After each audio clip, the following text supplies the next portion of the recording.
Hi friends, welcome back to my channel. ఇవాళ మా జస్సు అయితే స్వాగతం చెప్తాడు. మా జస్సు హాయ్ చెప్పమ్మా, హాయ్ చెప్పు. ఇప్పుడు స్నానం చేయించాను. యాక్చువల్లీ ఏంటంటే 2 days నుంచి తనకి ఫీవర్ అండ్ జలుబు కూడా బాగా. ఇవాళ అయితే కొంచెం స్నానం చేస్తే ఫ్రెష్ కొంచెం ఉంటుందని ముక్కు నుంచి అట్లా ఎలా కారిపోతుంది మా జస్సుకి. జిషమ్మా జిషమ్మా జిషు హాయ్. సో ఇప్పుడైతే 12:30 అయింది. నేను ఇంకా భోజనం చేయలేదు, ఏం లేదు, టిఫిన్ చేశాను. ఇవాళ లేట్ అయిపోయింది. జలుబు చేసింది కాబట్టి కొంచెం ఎండలో ఉందామని ఎండలోకి అయితే వచ్చింది. ఏరమ్మా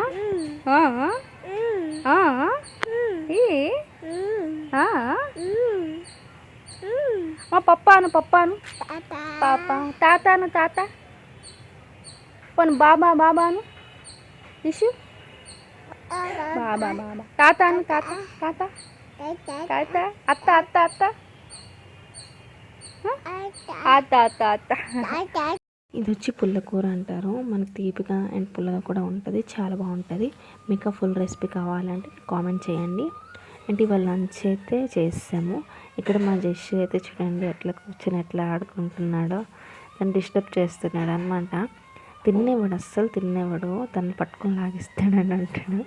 సో అంత బాగుంది. ఇద్దరు అయితే కూర్చోబెట్టేసి లాగేసి ఆడుకుంటున్నారు తనతో. సో జస్ట్ కామెడీ అనమాట. సో పడుకొని అయితే లేచాము. మా జస్సు అయితే వాళ్ళ పిన్ని దగ్గర పడుకున్నాడు. సో ఇప్పుడైతే మనం కొంచెం ఈవినింగ్ కాబట్టి అలా బయటకైతే వెళ్దాం అనుకున్నాం, బట్ వెళ్ళలేదు. సో మా మామిడి చెట్టుకి అయితే పువ్వులు అయితే వేసాయి అన్నమాట. ఈ ఇయర్ ఎన్ని కాయలు కాస్తాయో చూడాలి. నేనైతే ఎప్పుడు మ్యాంగోస్ అవుతాయని వెయిట్ చేస్తున్నాను. సో ఎంత బేగా అవుతాయి అనేసి. సో నా మ్యారేజ్ ముందైతే మీకు ఒక విషయం చెప్తాను. అమ్మ వాళ్ళ ఇంటికి వస్తే నాకు ఫుల్ బద్ధకం అనమాట, ఏ పని చేయబోద్దు. సో మ్యారేజ్ ముందైతే ఆఫ్టర్ ఒక 3 months ఇట్లా ఉంది అంటే లిటరల్ చెప్తున్నాను. సో లేట్గా లేచేదాన్ని, ఏ పని చేసేదాన్ని కాదు. అలాగే అత్తగారింటికి వెళ్తే అన్ని పనులు చేయాలి కాబట్టి ఇట్లా అనేసి ఏం పని చేసేదాన్ని కాను. ఓన్లీ ఫుడ్ తినేసి ఆ గిన్నె మళ్ళీ తోమేదాన్ని కానీ అంతా అట్లా వదిలేసేదాన్ని.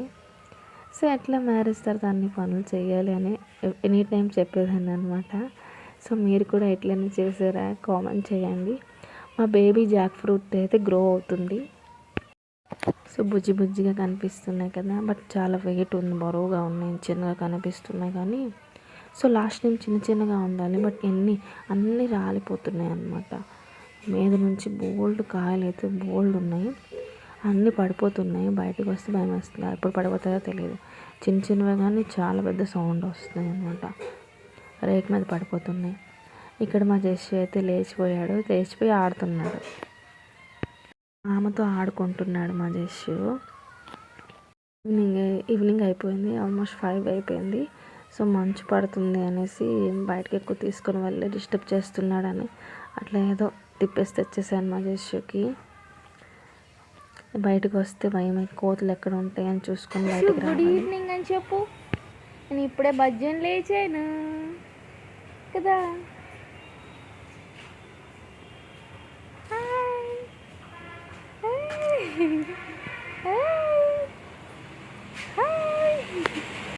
అని బయటికి తీసుకొని వచ్చాము, కానీ రోడ్ మీద తీసుకొని వెళ్ళాలి కదమ్మా. నీకు బుల్బుల్ చూడని తీసుకెళ్ళాలి కదా. దొగ్గైపోయింది మా జస్సుకి. జస్సు అయితే నిన్నే డాక్టర్ దగ్గర తీసుకుని వెళ్ళి వచ్చాను అనమాట. జస్సుకి మెడిసిన్ కూడా వేస్తున్నాను, బట్ దగ్గైపోయింది, ఇంకా తగ్గలేదు. జస్సు మా బాయ్ చేసి రేపు మళ్ళీ నెక్స్ట్ బ్లాగ్లో కలుద్దాము. బాయ్. అమ్మ తాత అని తాత అనవా? ఏటు కావాలి? అక్కడ ఏటు ఉంది? నువ్వే జస్సు బాబే అక్కడ ఉన్నాడు. జస్సు బాబే కారా, అది మంది కాదు. జస్సు అయితే మునగాకు చెట్టు ఏమొచ్చి పడిపోయింది అనమాట, కోతులు ఎంపేసాయి. ఈ మునగాకు అంటే ఇప్పుడు ఈ సీజన్లో అయితే పువ్వులు అయితే అవుతాయి అన్నమాట. సో ఆ పువ్వులు అయితే మనకి బ్యాటర్లో మిక్స్ చేసుకొని శనగపిండి అట్లా ఇట్లా బజ్జీలా చేస్తారు అనమాట. సో నేను ఇప్పుడు ట్రై చేయలేదు, పక్కింటి వాళ్ళు మొన్న ఇచ్చారు, ట్రై చేశాను, చాలా బాగుంది. సో ఫ్రెష్ అయిపోయి బట్టలు చూసారు, ఇన్ని బట్టలు మనం మడతేయాలి, ఇట్లా చిటికేస్తే అయిపోతే బాగానే ఉన్నాం, బట్ మినిమం ఒక 1 అవర్ పట్టింది. సో ఈవినింగ్ అయితే మ్యాగీ తినేసాను. అండ్ మా తమ్ముడు అయితే నా కోసం దోశ వేసి ఇచ్చాడు. సో ఆ దోశ అయితే చాలా బాగుంది. So like and subscribe to my channel.